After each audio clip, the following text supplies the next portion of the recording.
You ready?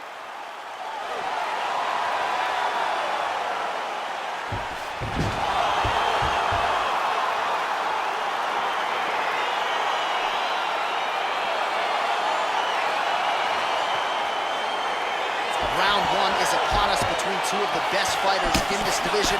Hard to find anything resembling a glaring weakness on either side when you break down the stuff. There are no weaknesses in these guys. These guys are as well-rounded as they come. They both can wrestle, both can grapple, both can strike. They can do it all. And these are the matchups that we dream of as MMA fans. Straight punch lands. Oh, really using his reach advantage there with that land, DC. Oh, nice jab there by Covington. More punching. Good takedown defense by Israel. Oh, that's a good right hand. Stuffs the takedown, no problem. Covington gets caught with that punch. Oh, beautiful land there by Adesanya. You hear this crowd just eating out of his hand, on and on every time he advances. I mean, he just captures your imagination from the walkout to the entrance when he's in the octagon, the fighting style. He just kind of has that thing that makes you want to stop and stare at Israel Adesanya. Keeping busy here in the clinch. Oh, he tagged him with the jab on the counter.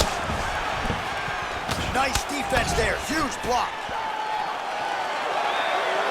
Covington gets caught with that punch. Don't be afraid to get that head off the center line. Oh, collar tie. I mean, this guy is really focused. Oh! What a fantastic strike to throw at the exact right moment. He deserves this moment. Go finish this fight. Just over 3 minutes to go. Oh, and a nice jab by him there, and that's going to give his opponent some problems if that keeps landing. He's having a tough time getting his offense going because that jab is just stopping him every time. Also, the taller fighter lands a knee yet again. In fight numbers for you now, 29 total strikes have landed for Israel Adesanya. Just misses with the punch by Covington. Catches the leg, well, he caught the kick there, and then counters with a takedown. So a lot of fighters, when they catch that kick, will move immediately into the takedown, and it worked out for him there. It worked out great. Caught the leg, drove right into his opponent, and put him on his back. He got his foot on the hip, and now he's throwing up a triangle attempt. He's going to try to move his left arm across to get pressure on the choke.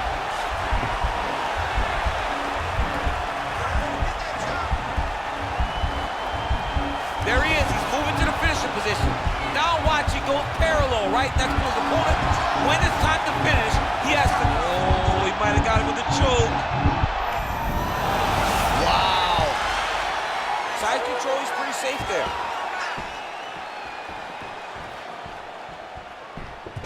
Well, anytime you are in a ground fighting situation with this fighter, you're potentially playing with fire. All right, bottom fighter here, maybe looking to hip escape, DC. Crazy accuracy and efficiency with these ground and pound strikes here, and if you're the opponent, you got to intelligently defend or the referee's going to stumble. You got to defend, but you can see him now starting to gain posture, and the intensity at which he's throwing these ground strikes is starting to improve. It's starting to elevate because he knows that he can get the finish. A lot of top pressure being applied here. Oh, lands with the ground and pound strike. All right, so inside the open guard of his opponent, you got to be careful playing around for too long here on the ground with this guy.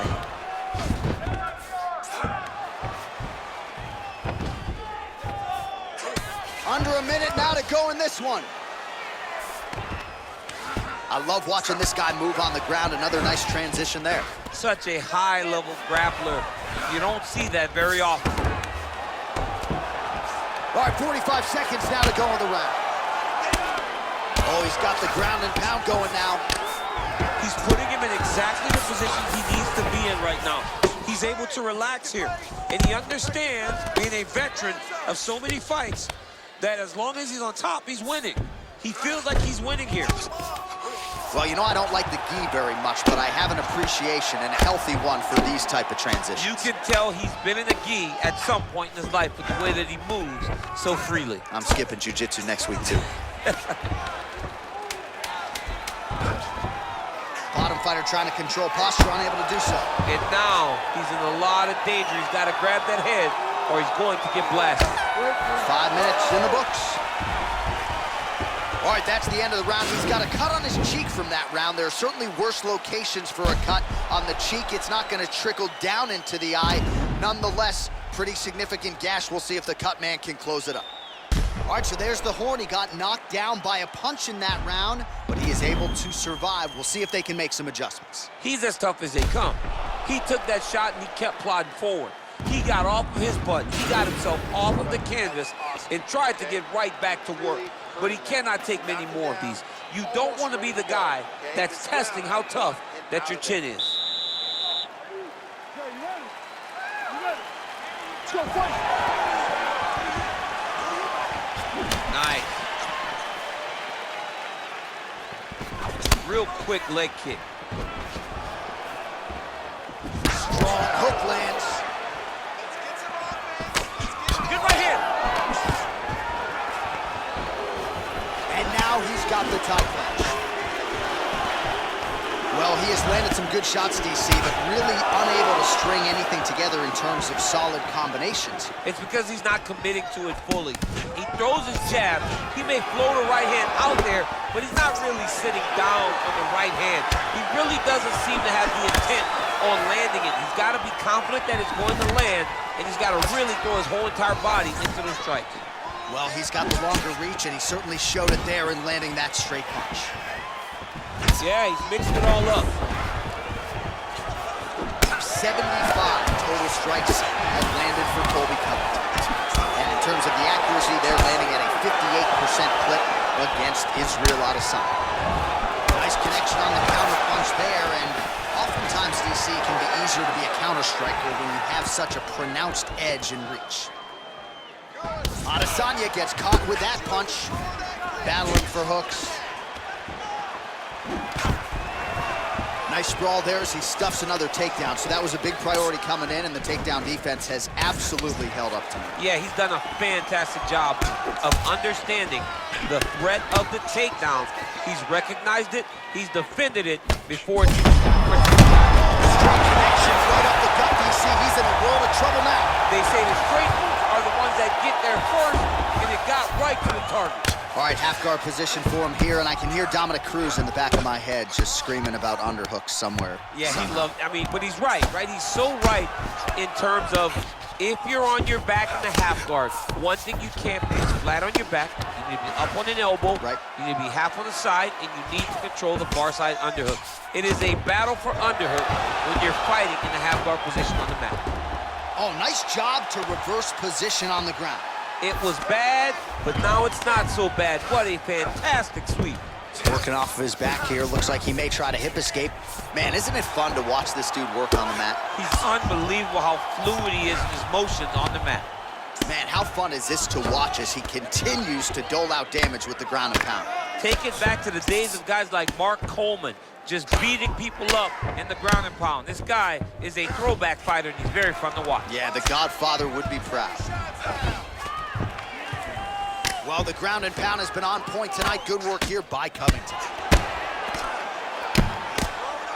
Oh, nice job using his strength there to posture up. We'll see what he can do now. He's going to start looking to land big shots from the top. Oh, his opponent squirming like a fish out of water now. The ground and pound is on point. This could very well be the beginning of the end. This could be the beginning of the end. We've seen some really good ground and pound fighters. This young man is as good as any we've ever seen. Outstanding ground and pound here. Somewhat of a lost art in MMA, at least in terms of making sure that every strike counts. Not an issue for him. He's making every single one of them count. He is not pity-patting. He's not touching. Oh, looks like he's transitioned to an armbar. You cannot stay in the guard of these great jiu-jitsu guys. He's gonna attack armbar here. Continuing to try to manipulate the head here. Now he falls back into the finishing position.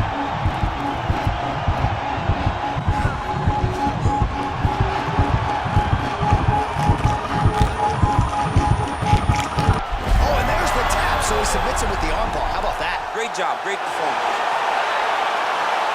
Holy smokes! Yeah, that is some high-level Brazilian jiu-jitsu right there. Just the way he transitioned to secure the arm up against his body and ultimately force the tap. High-level stuff out of that young man here tonight. All right, let's take a look back at the replay as he gets it done by submission tonight, champ. He does a great job of staying patient. He doesn't rush or panic. You are never safe when you're fighting this guy. You're in a lot of trouble. You're in a lot of trouble the entire time when you're this good in the submissions.